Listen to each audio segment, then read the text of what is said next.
One of the most interesting things that I've seen in the black belt journey has a lot less to do with being a black belt and it has more to do with perception.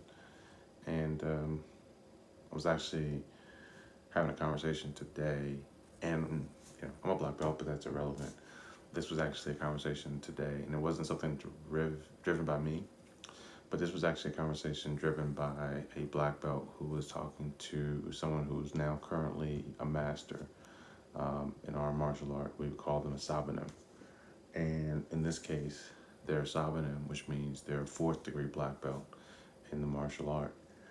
And what was interesting was it was two sabanims actually, and the conversation was really just talking about how people have to say sabanim to them, and in this case, they're not called master; they're just called sabanim.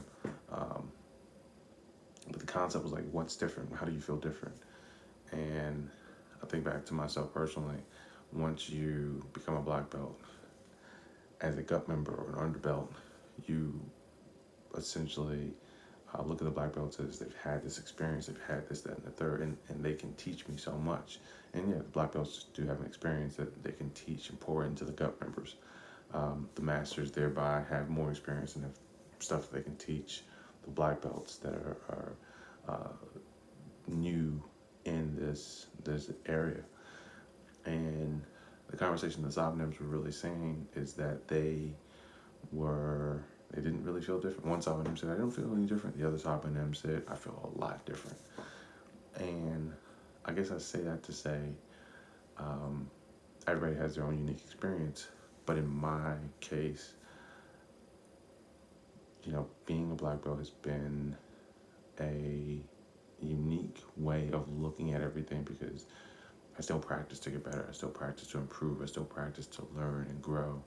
And I still look to hold myself accountable and hold others to a standard that I'm not going to do anything more, or I'm not going to ask more of you than I would ask myself.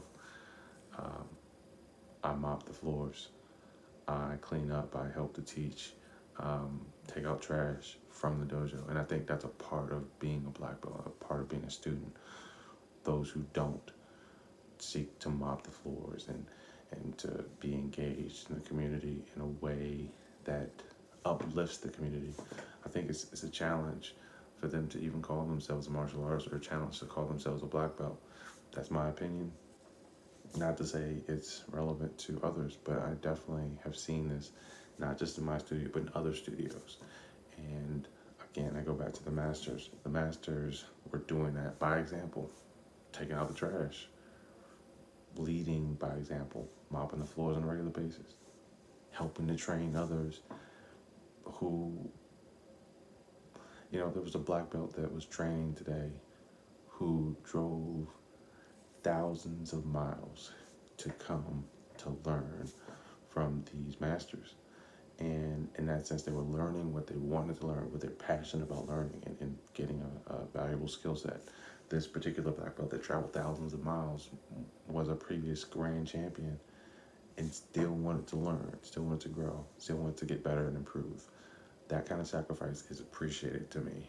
And their commitment to learning is something I'd say is admirable. And I continue to, as I grow in martial arts, as I grow in mixed martial arts and learning all sorts of different styles and things from other martial artists, I appreciate that sacrifice. I appreciate that tutelage. I appreciate this journey.